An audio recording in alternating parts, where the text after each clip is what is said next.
published more quickly, but they pop right out of the genome, and they go up like 80 to 100 fold, and right, that's on top of some noise too. So we've kind of focused on that since it's something we can tie to vertebrates.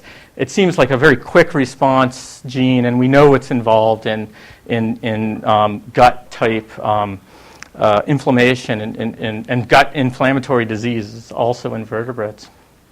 And so there are a couple of papers were published. So IL-17 is most well known from T cells. Like most of the publications are about forms of IL-17 that T cells express in the course of immune responses. But it turns out there's very important forms of IL-17 in a lot of epithelial cells. And in fact, this IL-17C, which was kind of like the poor stepchild of the family in vertebrates, it turns out that it's a very important kind of initiator of inflammation in the gut epithelium in some diseases and in some other situations and in kind of mucosal immunity. And so we're interested in that.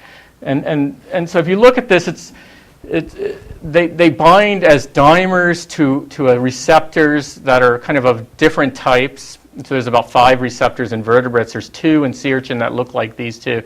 And then downstream, they signal in various ways to activate transcription and do other things cytoplasmically, like sometimes mRNA stabilization, things like that. But in the sea urchin, we have homologs of all of these except for this kind of key regulator here, but there's other mechanisms that these things signal by. And it turns out that if we look at where it's expressed in the gut epithelium. So this is kind of some secretory cells in the gut, and it's expressed just behind that in that midgut. And so we've kind of been looking at that. If you look at different sea urchins, of course, the sea urchin we picked to look at has a very complex family of these things, and Lidochinus, it's a little bit less complex. But the sea urchin has several families of these genes, but only these 2 are expressed in the larva in this immune response. And they're both these families are found also in starfish, so they've been around since the Cambrian. And so one of the families which we've been focusing on is made up of about 8 members, and they're kind of tandemly arrayed across the genome. They're tandemly duplicated. And so we've been looking both upstream and downstream of these genes to see what's activating them. And if we look kind of from the upstream point of view, what we're looking for are, because we know how they're expressed, is what might be localizing it to the midgut, how it might be activated in response to some of these microbial signals or to whatever's going on when this Vibrio builds up in the gut. And then we know it always goes back down fairly quickly, so there's some kind of attenuation type mechanism. And we also know that the receptor is expressed in the gut, so there's the possibility that this thing signals back through itself to turn itself on in kind of an autoregulatory way, or at least to the cells sitting beside it. So we're looking for that type of thing. And so what we've done is we've knocked GFP or fluorescent proteins into large clones containing this whole receptor, and we use those as transgenes, and then we start kind of chipping away at it to try to find what's the minimal piece of DNA that'll run it like that. And so where we're at now is we've gotten it down to a couple of kilobases or so that will run it such that it's off when you don't expose it to Vibrio, and it comes on in the right place when you do, and it attenuates if you measure its levels. And so then we can look through that region in more detail for things, but that's where that stands. But it's kind of an easy system to work with because we can make thousands of transgenic embryos very quickly and look at them very directly. So if we want to see downstream of these genes, like what they're turning on when they signal, we really can't interfere with the genes themselves because they're there in multiple copies. We could probably do that in Lidochinus because there's many fewer copies, but we can't do that in this species. So we've been perturbing the function of the receptor, and if we perturb the function of the receptor by messing with its splicing with kind of antisense, what we see is that a number of these genes, this kind of proves that the receptor is being perturbed in its expression. And we see that we can kind of lower some of these other genes that are coming up in the immune response. And some of these are known to be downstream of IL-17 in some situations, also in vertebrates. And some of them are new genes, like that signaling molecule that we've kind of worked out. And so it also turns out that some of the genes that people have found in kind of cell culture systems that we know are downstream of IL-17 are also, are downstream of IL-17 in these cell culture systems when you play with it, are also going on in the gut of the sea urchin. So there's similarity between the vertebrate systems and the sea urchin system. So now we want to look at the things that aren't known in vertebrates and try to identify new things. That's still maybe important there. And so just to kind of conclude, we've kind of taken this embryo and this kind of cellular immune response that's fairly complex at a cellular level and kind of attached some genes to it and attached some connections to it. So we're kind of just getting going. But so now we know that a set of kind of immune genes that are constitutively expressed in the larva. We know a bunch of genes that are regulated across time if we challenge the larva, at least with a bacterial gut-associated pathogen. And then we can start taking some of these kind of cell behavior phenomena and start tacking genes to those phenomena and making connections between these compartments of cells. So we're kind of doing this in analogy to what was done, or what I participated in and then later has been really developed in Eric Davidson's lab at Caltech for development. We want to look at immune response in the animal in that same kind of way. And so two other little things come out of it just really quickly. And that's that if we play with the kind of history of microbial exposure of these larvae, so in other words, if we grow them in kind of microbe low or free conditions versus kind of normal seawater conditions, we get kind of different immune responses, and they're kind of interesting. So if we grow these things without bacteria, we get kind of a more muted response early on and a bit elevated response later on. And if we grow them where they have microbes in their environment, we get a kind of elevated response early on with some of these genes and a more muted response later on. And so we really need to repeat these and kind of nail it down, but it gives us a system to start looking at how symbiotes kind of modulate the immune system as we start putting this together. And we can control that because we can grow a lot of these things. And then we also can look at the development of the immune system itself, not just the development of immune cells. And so we can look at the immune response at 3 days when the gut just first opens versus 10 days when the larva's been feeding. And you can see most of the things, they actually come on at this early time point, but they don't come on very much. But there's significant, there's real expression, but it's not very high, or not as high as it is later. And a couple of them come on, but they come on with kind of different kinetics. So we can see what's going on in the development of the immune system itself. And so kind of in the end of this, and I always have to put this on in the development talks because the guys that study developmental biology don't think that immune systems exist in these kind of things. But it turns out the larva has a really kind of complex and interesting immune system, but it's all in this kind of little simple morphology. And it's different than what you see in something like C. elegans, the nematode, where it really has no immune cells, although some nematodes do. It's kind of lost that thing, although it does have immune functions within the cells.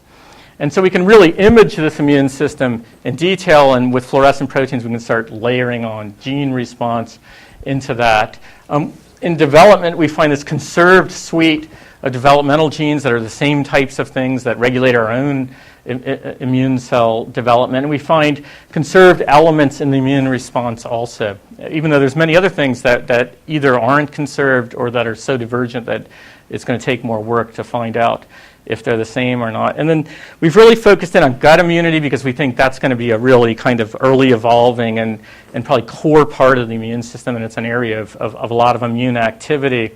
And finally, we can really look at the gut epithelium itself, so we can look at what are considered non-professional immune tissues, although the gut epithelium is well known to have immune properties. But we're kind of concentrating on what's going on in the gut epithelium and how it's telling the rest of the animal what to do in this immune response. And so lots of people have been involved with this over the years. Kate Buckley's a postdoc in the lab that did all the computational stuff and a lot of the culture and immune response and IL17 work. Eric Ho kind of developed he's a grad student, developed the immune response model. Catherine Schrankel is another grad student that's doing the developmental work now, continuing on from Cynthia Solik, who left. And then there's a bunch of people that have left the lab or kind of still we're working with over space outside of where we work. And so so everybody's asleep now, right?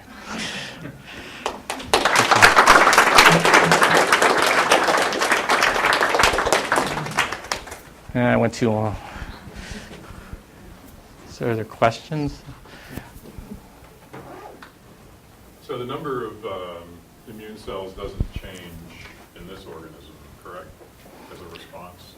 In this time frame, well, usually it doesn't. There are conditions that we'll see, like the pigment cells disappear in, and so it does sometimes change, but usually we don't see them change over the course of this 24-hour period. I think they change over longer, not very much longer, but longer periods. And how does that compare to higher organisms such as vertebrates? Do they ordinarily? Well, I mean, yeah, so one thing we're interested in, like something like Drosophila, where you can kind of really look at it in detail, and vertebrates also, you can get an immune reaction going that'll feed back into immune cell development and turn on production of more cells like that. So that's something that I also want to use this system for, is to look at how an immune response feeds back into where these cells, because these cells are clearly being produced over the life of this larva, how it turns on developmental programs. But over the course of this kind of quick immune response, at least the couple of times we've looked at it, they stay they're just moving around, but they're not going away or coming in. I was wondering, you had talked a couple times about certain gene groups that seem to be shared across most phyla except vertebrates. Yeah. And so I was wondering what kind of evolutionary forcing might be associated with just vertebrates losing those gene groups? Lots of people studying vertebrates, so we know more genes. I don't know. There's a lot of things like that. Like we see that toll-like receptor I was telling you about, and now we've got 20 genes like that or something like that, and so some kind of bottleneck obviously would potentially do that, but I'm not sure really. A lot changed in the immune system, obviously, but yeah. How strong is the selective pressure on the immune system versus, say, being eaten by a predator? Well, they're like two levels of existence, right? So, or at least cells in the immune system. So if you look across the genome and you look for selection, like people have done screens in, say, Drosophila, where they have a 30 species sequenced or something for evidence of selection, the elements of the immune system always pop out kind of at the top. There's other things. There's like chemosensory systems and trying to think of some of the things. There's other things that are kind of highly, seem to be evolving quickly. But immune system elements pop out quite often, because, and the idea is that these things are playing games with the pathogens, right? The pathogens, get away from being recognized, and then another receptor pops up that can recognize it, something along those lines. But there's other elements of the immune system, especially in Drosophila, that aren't really like toll itself doesn't really show signs of selection, but it's kind of downstream of the actual recognition stuff. Does convergent evolution throw a monkey wrench into this, or can you always be confident that you've had a selective process that follows all the way back phylogenetically?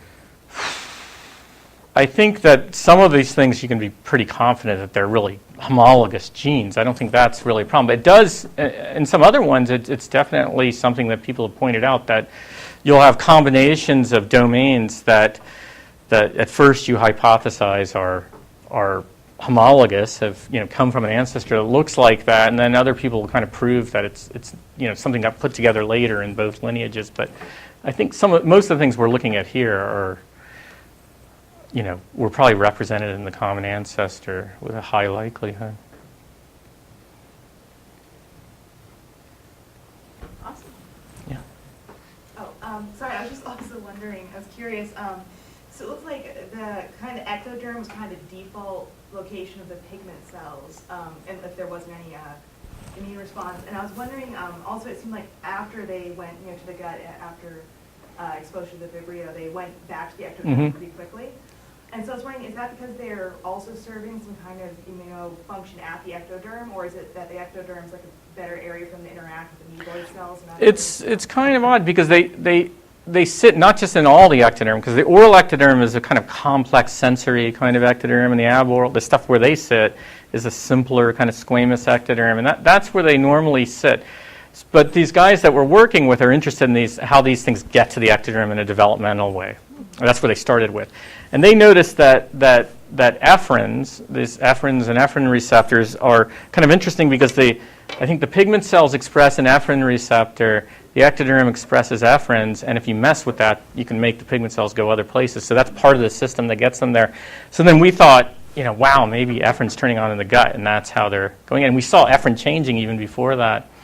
And so they're looking at that now, since they have all the antibodies for that stuff. So we know a little bit about how they do that, but why they sit actually in the ectoderm, all the time, I'm not sure. It only takes them, they can crawl to the gut in maybe 10 minutes, right? So it's such a short distance. So it probably doesn't matter in the immune response itself, but I'm not sure. Thanks.